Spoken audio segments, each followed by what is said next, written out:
জলসা channel ভিশনের শামশের মল্লিকের আয়োজিত অনুষ্ঠানকে আপনারা প্রত্যেকে সাফল্যমণ্ডিত করুন।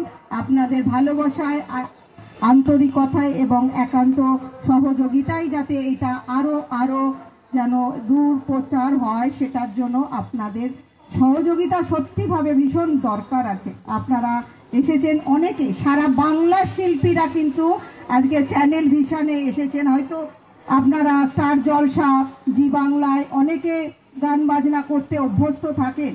অনেকের কাছে আমার একটা অনুরোধ, আপনারা ক্ষুদ্র ক্ষুদ্র মানে একটা বৃহৎ মানে জলবিন্দু তৈরি হয়, একটা জলপ্রপাত তৈরি হয়, বিন্দু বিন্দু মানে সিন্ধু। সেই জায়গা থেকে প্রত্যেকটা শিল্পী চ্যানেল ভিশন মানে এই নয় যে সেখান থেকে আপনারা দূরত্ব মেনটেন করবেন। আপনারাই পারেন কিন্তু আজকে এই পরিচিতিটাকে বাড়িয়ে দিতে। তার জন্যই কিন্তু আমি মাইকটা ধরেছি। যাদের কাছ থেকে আমি শুনেছি যে চ্যানেল ভিশনে বেশি লোক দেখে না, আজকে যদি না দেখে, আজকে আপনারা সারা বাংলার শিল্পীরা এসেছেন কি করে, এটা মাথায় রাখবেন।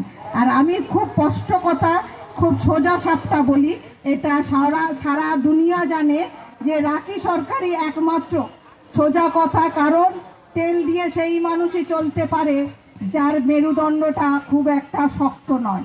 আর আমি নিজে চলি, নিজের সহযোগিতায় চলি, নিজের সততায় চলি, যার ফলে আজ এখানে দাঁড়িয়ে ওপেন মঞ্চে এত বড় কথা বলবার ক্ষমতা রাখি, যাতে আমার শিল্পীরা বিভিন্ন জায়গা থেকে এসেছে এবং আমার মাধ্যম দিয়ে এসেছে, তারা জানে একমাত্র সোজা কথা, সোজা সাপটা বলবার ক্ষমতা রাখি সরকার আগে।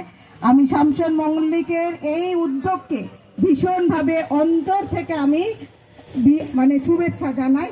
সবাই শামশেরদার হাতে থাকুন, পাশে থাকুন। অনেক